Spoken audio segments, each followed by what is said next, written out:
مالك بقى ما عندنا ليه؟ بقالنا 4 شهور ما فزناش ببطولة افريقيا ايه ده؟ هو ايه الجدول اللي هناك ده وايه مواعيد الماتشات دي؟ كاس مصر، كاس مصر اللي هو بتاعنا. اه بس انا شايف ان احنا الجدول عندنا مزدحم قوي واحنا مش هنستحمل نلعب كل الماتشات دي. ده كده مش هيبقى فيه اجازة ما بين الموسم والموسم، كده الموسمين هيتلحموا في بعض.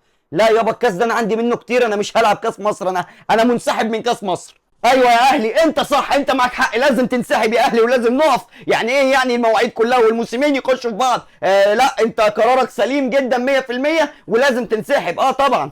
يا رب الاهلي ينسحب عشان يخلى لي الجو واعرف اخد بطوله كاس مصر. انت صح يا اهلي لازم تنسحب فعلا. هو ايه اللي تنسحب بس يا اهلي؟ روق كده بس وصلي على النبي. يعني انت لو انسحبت عقود الرعايه والفلوس وانا كده هيتخرب بيتي. طيب يعني معلش يا اهلي خليها عليك انت المره دي وشارك في الكاس. معلش ما تسيبه يا اخي ينسحب. الله انت موقف المركب السايره ليه؟ الله وعايز تقطع علينا والاهلي يلعب في الكاس. خليه ينسحب، الراجل عايز يحافظ على لعيبته طبعا.